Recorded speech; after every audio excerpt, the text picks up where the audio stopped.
What is going on, guys? My name is Will from Ghost Hack, and today I'm going to teach you how I make this really big, screechy, detuned trap lead in Serum. This is what it sounds like.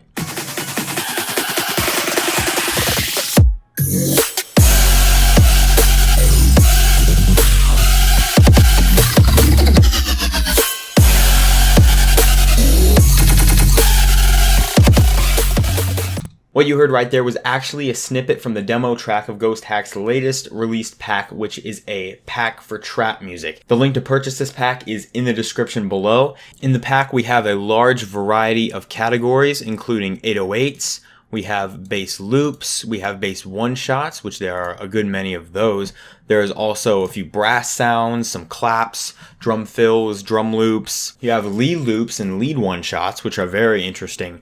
And there's even MIDI along with that as well. Not to mention miscellaneous sound effects such as risers, build-ups, downfalls, sub-bass drops, and even impacts. But what we're going to be looking at today is the Serum patch itself.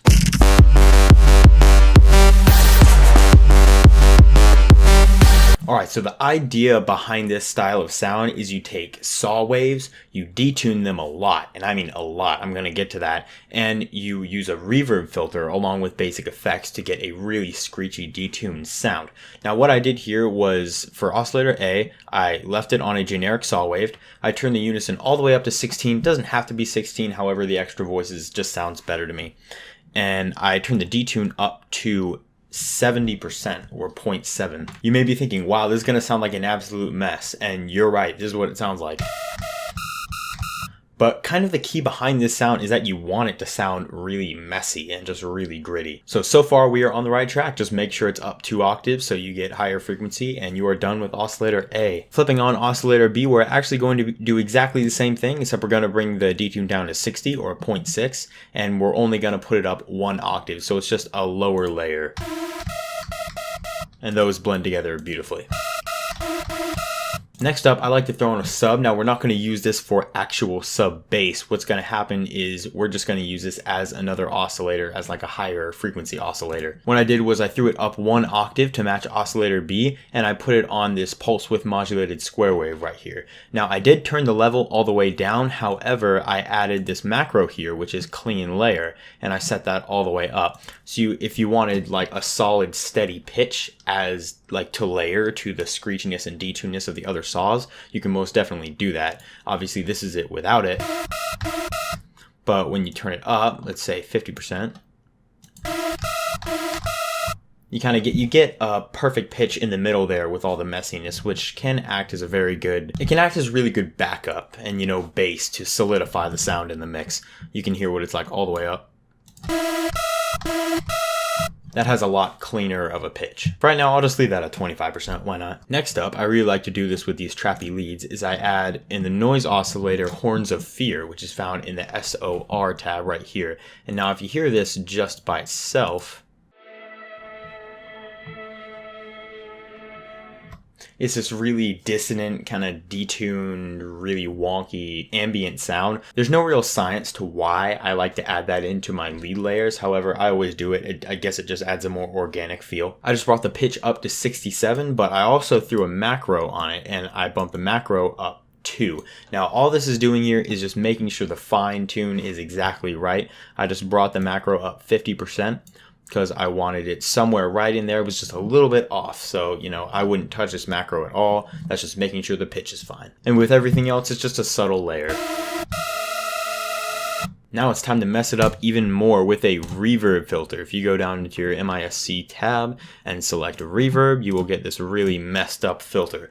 Now I'm running A, B, and the sub through it. I wasn't doing the noise because I didn't really need to, you know, mess that up anymore. I have the cutoff on 39 Hertz, and I am modulating the cutoff actually with LFO1 here. I'm only modulating it 1. But what you do have to make sure of is that the modulation is bipolar, going both directions, up and down, instead of unipolar, only going from the center up or the center down. The easiest way to do that is to go into the matrix, and where you find your little modulation here, just make sure the type is both arrows. For LFO1, I just made this really simple triangle wave, set it to off, and I put it on 32. So it's just a really fast modulation just a really fast, really small modulation of this filter. Because if you modulate the reverb filter much, you're going to change the pitch of the sound because of how complex it is. Like, look at the shape.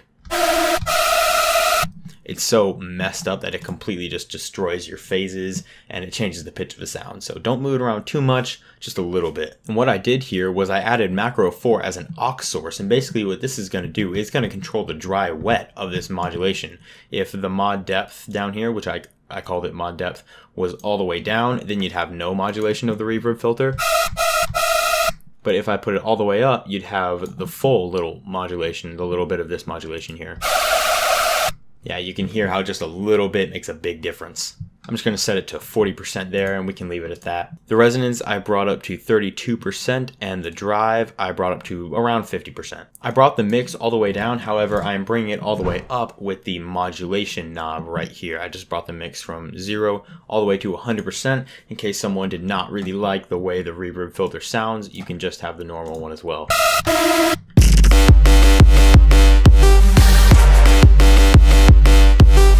That is all for this main bit. On to the effects. First off, we're going to add a hyperdimension, and we're just doing basic stuff here. I bring the mix up a little bit, around 30%, size all the way down, and mix up to 40% here, and that's just going to add generally more dimension.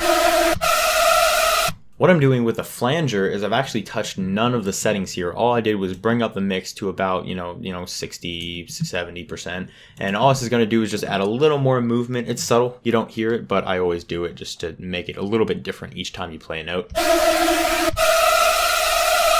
Next, let's throw on a phaser. I turned the rate, the depth, and the frequency all the way down, and I brought the mix up to around 50%. Anywhere around there is fine. And that, let me turn it all the way up so you can hear what it's doing. That just boosts certain frequencies and, dips some other frequencies, and it makes it really, really harsh. I didn't want all of it, I just wanted a little bit of it to add a little more aggression to the sound per se. Next up, a chorus. You can never have too many voices. I left everything the same here, I believe. I just turned the depth down to 3.4. I switched the low pass filter. You see it says LPF to HPF, high pass filter. And I brought that to around 150 hertz. Bring the mix down to 42% and you have a little extra dimension going. Let's flip on the compressor and let's squash some stuff with the multi-band setting here. I brought the high band to 113, the mid band to 117, and I brought the low band down to like 40. You really don't need much of the lows at all. In fact, we're going to cut those later. Bring the threshold all the way down to negative 10.4, and that is going to really squash the frequencies. It just got a lot more aggressive. Next up, let's toss on an EQ. Let's cut out some of those muddy lows we were talking about. We're just going to roll those off at 192 hertz.